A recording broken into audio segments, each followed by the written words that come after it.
one of the fancied nations going into this tournament, are without a manager. And I'm talking about Belgium, and I'm talking about Roberto Martinez. He has departed the scene, of course, after Belgium disappointed hugely in this Qatar 2022 World Cup.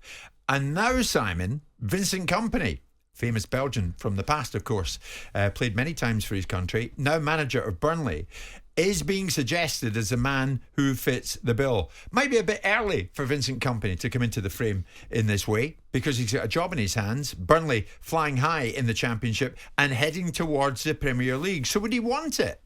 This was Vincent when he first addressed the press as a new Burnley boss.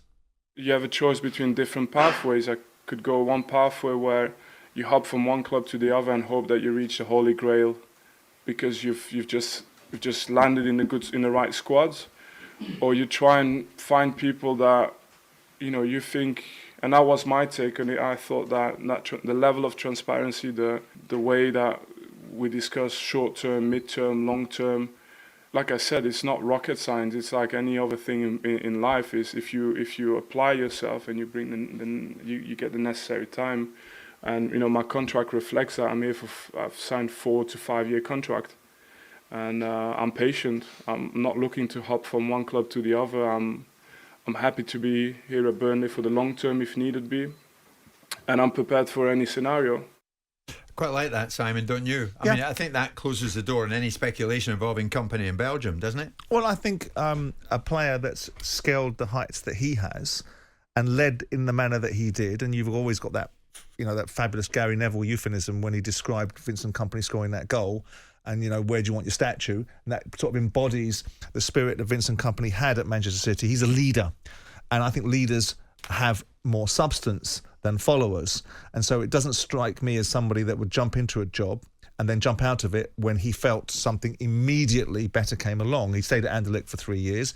I think he did a decent job. You questioned whether he'd done a decent job in Anderlecht. He's at Burnley doing a good job and getting them together and changing the brand of football they play alongside getting them potentially out of this division at the first knockings.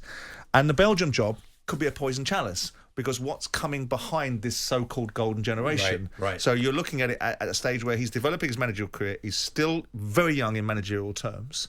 He's got an opportunity to manage in the Premier League rather than do a part-time job as an international manager. In a nation that's underachieved in the last 6 years with its best generation of footballers, I think it's degrees of loss, potentially leaving a decent Premier League job, potentially if he gets Burnley there, to a job at a stage in his career where perhaps it's for a slightly older manager at a different time in their career. Now, that's not suggesting that Roberto Martinez was particularly old when he took the job, because he wasn't. Well, funnily enough, Southgate flies in the face of that, doesn't he? In terms of what? In terms of experience or lack of it. And then he's propelled into the England job. Well, Southgate was a beneficiary of circumstances. He was entrenched in the FA mentality. He was managing the 21s, and they had a problem with Sam Allardyce. And that problem became a bigger problem, and they resolved it by taking him out of his job, and they looked around and who's going to create less of a problem for us? Who's sensible? Who's an FA man? Who can we look at? What have we got? We've got a good generation of under-21s. The 17s are doing well. I tell you what, let's give Gareth Southgate a try because he'll cause us very few problems. And he's done more than not cause them a few problems. He's given a more positive spin on the relationship between players and the media and the English football team and the media. He's delivered better outcomes, albeit I think his timing has been perfect because he's got draws and opportunities that plenty of people would have liked to have the benefit of. But the overall perspective is Southgate is probably not the example because he was just a product of circumstances. In this instance, Roberto Martinez told us before this tournament, win, lose or draw, he was going anyway. So I don't think it would be the right move for Vincent Kompany. I'm not suggesting all roads lead to Burnley and stay at Burnley. Is international management still looked upon as a pinnacle in football? I mean, have you got there? Have you got to the summit when you become an international man? Maybe not, in my view. I don't know, because the landscape has changed so much in football. Once upon a time when it was the job that everybody wanted, when Alf Ramsey won the World Cup and then Don Revie was taken out of Leeds, brought into the England setup, that became a bit of a mess. Yeah. Ron Greenwood took over. Then you've got the managers like Bobby Robson coming in, and you move through the gears, and Venables wanted the England job. It was the pinnacle. He'd managed in Barcelona. He'd managed Tottenham Hotspur. Yeah. And obviously had fallouts at Spurs with Sugar. But he wanted the England job. In his mind, it was a pinnacle of his career.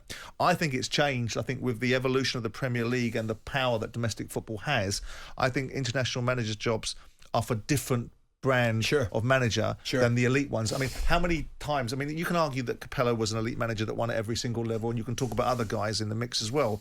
But you look at the Pep Guardiola, look at the big guys, Carlo Ancelotti, Pep Guardiola, Jurgen Klopp. Yeah. They are more motivated by domestic football currently. You might see a change. Mourinho. You might see your mate Mourinho. Or you might see... My mate? Your mate, yeah. Every time he comes in, you're following him around with a spit bucket. Those sort of guys have not chosen to manage it. I'm just looking at the messages. You won't believe the number of messages coming in about your stance, Keane's stance, and Souness' stance on the Brazilian samba celebration. Everyone's allowed to have a different view. This ginge. Even if it's wrong. Imagine being offended by the Brazilian player celebrating by samba dancing. Simon's become a snowflake. I'm not offended. Not offended. I've made a specific point saying I'm not offended.